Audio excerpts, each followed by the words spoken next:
बाकी भाषेतले सिनेमे यांची साऊथ इंडियन सिनेमे, हिंदी सिनेमे यांची एक कॉम्पिटिशन बघून आपण मराठी सिनेमे प्रदर्शित करतो, ही खूप वाईट गोष्ट आहे. तर एखादा मोठा हिंदी सिनेमा येत असेल, तर सगळ्या निर्मात्यांनी, सगळ्या आपल्या कलाकारांनी मिळून एका मराठी मोठ्या सिनेमाला सपोर्ट करणंही तितकंच आवश्यक आहे. इतका चित्रपट इतक्या छान पद्धतीनं पोहोचला. पण बऱ्याचदा असं होतंय, की एकाच तारखेला बरेच चित्रपट येतात आणि चांगला कंटेंट येतोय. त्याबद्दल काय वाटतं? आणि सायली, तू त्या चित्रपट मंडळ आणि ह्याच्यातही काम कार्यरत आहेस. तुला काय वाटतं, काय होतंय आणि काय होणं गरजेचं आहे? कारण इतर चित्रपटांना त्याचा तोटा होता कामा नये. कारण सगळंच कंटेंट छान पद्धतीने येतोय. बऱ्याचदा असं होतं. तुझं काय मत आहे त्याच्याबद्दल? माझे खूप मत आहे त्याच्याबद्दल. पण अ, मला असं वाटतं, की खूप वरवरचा विचार होतो अनेकदा, की का बरं इतके सिनेमे येतायत एकाच दिवशी? पण मी असंही म्हणेन एकीकडे आम्हाला आता अगदी 12 तारखेचंच आपण उदाहरण घेऊ. 12 डिसेंबरला उत्तर पण प्रदर्शित होतोय. माझी अगदी जवळची मैत्रीण आहे ऋता, तिचा हा सिनेमा आहे. आमचा जवळचा मित्र आहे क्षितिज पटवर्धन, त्याचं हे पदार्पण आहे दिग्दर्शनातलं. तर तर असं होतं, की अरे नको म्हणजे त्याच तारखेला आपण आपल्याच मित्रांच्या सिनेमाबरोबर आपण आलो तर आणि मराठी सिनेमा आहे ना, मग तो डिव्हाईड होणार प्रेक्षक असंही वाटतं.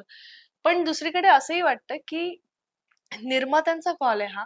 त्यांनी अनेक कष्ट घेऊन हा सिनेमा बनवलेला असतो. त्यांचा काही काळ सिनेमा अडकलेला असतो आणि मग कधीतरी मुहूर्त लागलेला असतो त्या दिवशी आणि तो प्रदर्शित होण्याचा. बरं या सगळ्या ह्याच्यात हिंदी बाकी भाषेतले सिनेमे यांची साऊथ इंडियन सिनेमे, हिंदी सिनेमे यांची एक कॉम्पिटिशन बघून आपण मराठी सिनेमे प्रदर्शित करतो, ही खूप वाईट गोष्ट आहे. महाराष्ट्रात आणि आपल्या ह्याच्यात म्हणजे चित्रपट सुरू करणारे हे आपली माणसं आहेत मराठी आणि तरीही आपल्याला बाकीच्या भाषेतल्या सिनेमांचा विचार करून आपल्याला प्रदर्शित करायला लागतो. मग तेव्हा किती विचार करायचा, की किती क्लॅश नाही होऊ द्यायचं.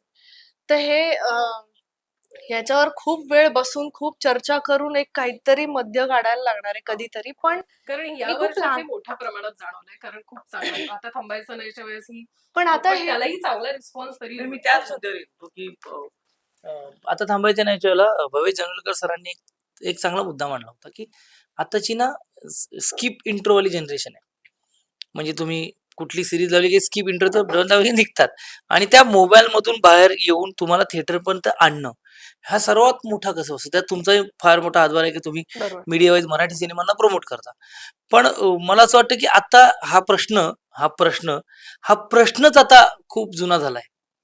की अरे एका वेळेला 4 सिनेमे येतात, 5 सिनेमे येतात. याच्या अगोदर म्हणजे अगोदरपासून हा प्रश्न विचारला जायचा. त्याचं उत्तर मला जे सापडलेलं ते असं आहे, की गुलकंद आणि आता थांबायचं ना एकाच दिवशी रिलीज झाले. दोन्ही सिनेमे चालले. आता त्यात असं म्हणतात, की अरे जर कुठला तरी सिनेमा नंतर आला असता तर जे पैसे आता थांबायचं मिळाले किंवा गुलकंदला मिळाले ते यांना मिळाले त्यांना मिळाले असते. मला असं वाटतं मायबाप रसिक प्रेक्षक जातात सिनेमाला. एका दिवशी 4 सिनेमा ना 5 सिनेमा ना.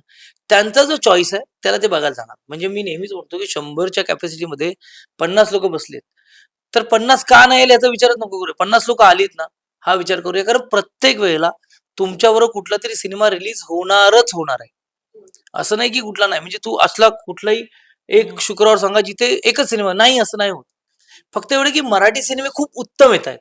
त्यात आता ही मायबाप रसिक प्रेक्षकांना पर्वणीच आहे.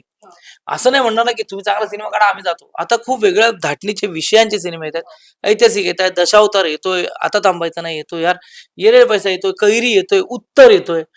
तुम्हाला आणि मराठीत हे प्रयोग होतात. म्हणजे आपली मराठी इंडस्ट्रीमध्ये असे छान छान विषयांचे सिनेमे येतात की नवीन चंद्र सरांसारखा एक असा माणूस त्याला असं गोष्ट सुचते.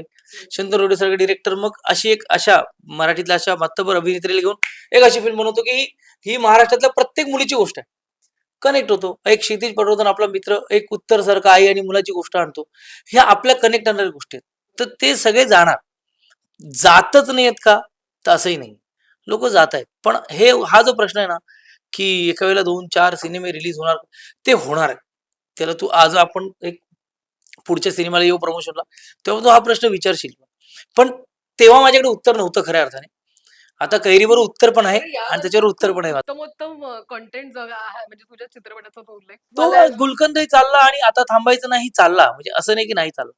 लोक बघायला जातील, लोकांना आवडलं तर फक्त आमची जबाबदारी म्हणजे डिरेक्टर आणि नटांची जबाबदारी की आम्ही पोहोचवायचा प्रयत्न करू. पोहोचायला. आणि करेक्ट म्हणाली की तो कॉल निर्मात्यांचा आहे की त्यांच्या पॉइंट ऑफ व्ह्यूने ते नाही, कसं त्यांनी होणार आहे. किती काळ ते पैसे साठवून Correct. त्यांच्यावर ते पैशांचं ओझं काय पडतं हे आम्हाला माहिती नसतं किंवा प्रेक्षकांना माहित नसतं. आणि ते काहीतरी धडपड करून तुमच्यापर्यंत सिनेमा पोहोचवतात. मी या गोष्टीला अजून वेगळ्या पद्धतीने उत्तर देईन. याच्यावर विचार करून निर्णय घेण्यासारखीच गोष्ट आहे. जर एखादा मोठा हिंदी सिनेमा येत असेल तर सगळ्या निर्मात्यांनी, सगळ्या आपल्या कलाकारांनी मिळून एका मराठी मोठ्या सिनेमाला सपोर्ट करणंही तितकंच आवश्यक आहे. सगळ्यांनी मिळून आम्ही. म्हणजे ते बाकीच्या मोठ्या बिग बजेट सिनेमाला आम्ही काहीतरी टक्कर देऊ शकू पुढे जाऊन याच्यासाठी. पण आता जे तू म्हणालीस त्याच्यासाठी मला असं वाटतं, की याला पॉझिटिव्ह अंगाने बघितलं तर मराठी सिनेमा इतका छान समृद्ध झालाय, की तुम्हाला एकाच दिवशी तुम्हाला एवढे ऑप्शन्स देतोय आम्ही. तुम्ही कुठलाही बघा. हे एक पॉझिटिव्ह ही बाजू पण एक तितकीच महत्वाची आहे.